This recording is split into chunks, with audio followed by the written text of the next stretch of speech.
Hello everyone, I am Dipankar Narayan Basu, Assistant Professor in the Department of Mechanical Engineering, IIT Guwahati, and I am here to offer a course under the NPTEL certification scheme entitled The Fundamentals of Nuclear Power Generation. The course will be offered from January 2018 onwards, and as you can already see from the course web page, the total content of the course has been divided into 12 modules which will be covered over 12 weeks period.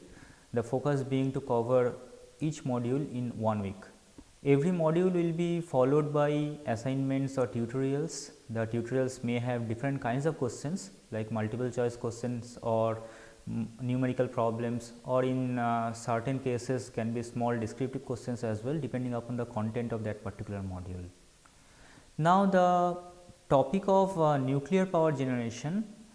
is a bit of an applied one. Therefore, I would expect the audience of this course to be at the advanced level of the undergraduate curriculum or maybe at the postgraduate courses, that is either maybe in the 6th semester onwards of mechanical or power engineering, or doing a master specializing in the thermal or nuclear power engineering, so that you have already studied the fundamentals of fluid mechanics and heat transfer, and also you have some idea about the laws of thermodynamics and of course differential equations, because we need to make use of different parts of these concepts from these subjects in different sections of this course.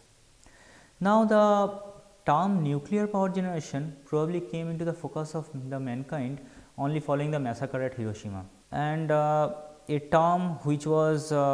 introduced to the common people as something synonymous to the death and destruction, something which can do no good to the mankind, rather it can only bring on some kind of calamity. It is quite fascinating to think that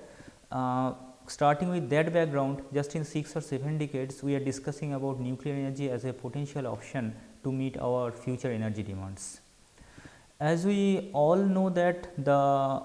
energy demand for our day to day activities we mostly get from the fossil fuels, but the fossil fuel reserve is depleting very fast, and our requirement of energy or daily electricity uses are increasing almost exponentially, and therefore, we have to find some kind of new resources, otherwise just in 40-50 years from now we may have to run completely dry.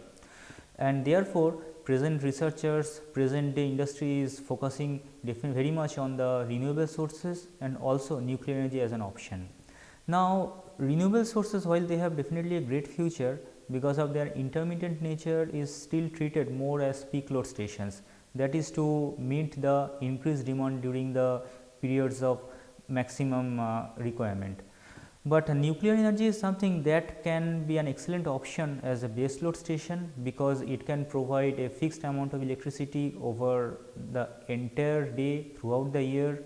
and without getting bothered about the surrounding conditions like weather or locality and any such similar factors. But of course, everything is not all that rosy about nuclear energy, because you know that whenever there is a talk or discussion about setting up a new nuclear power stations, there will be lots more deliberations and discussions and arguments involved compared to setting up a new thermal or hydel power stations, any conventional power stations,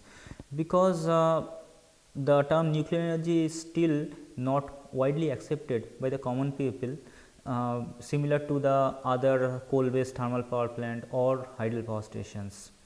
And I personally feel that most of that need to be ascribed to the lack of proper knowledge about how the technology actually works, exactly how we can harness energy from the atoms, exactly how we can convert that energy to produce commercial electricity, exactly what kind of radiation hazards we can expect from the nuclear power plants, and exactly how we can get ourselves protected from that radiation hazards. What are the ways we can discard the spent fuel, or we can store the spent fuel so that it can't harm the surroundings. All these informations are not very common to the general people, because exactly these are the terms that we are going to treat in this particular course. We shall be starting from the fundamentals of atomic power generation, moving on to the fission and fusion reactions, different types of radioactive reactions possible, then we shall be discussing about different possible reactors, and also depending upon how we progress through the course, we shall be giving a detailed focus on those advanced topics that I have just mentioned, like the biological effects of radiation, the ways we can discard the spent fuel, what are the security aspects that is involved in nuclear power plant, and exactly how any possible nuclear accidents can hamper the industry or can hamper the surrounding, and exactly how we should be prepared about that. So, I am sure on successful completion of this course, you will have a much better understanding about the nature of the technology, and of course, you will also be able to put your own opinion in those discussions that I have just mentioned about. So, I am sure to get a good participations from your end, and I can promise to be as much interactive as I can. Both me and my TAs will be available to solve any kind of issues that you have and respond to any queries, and therefore, I am very much hopeful to meet you for the lectures. Thank you.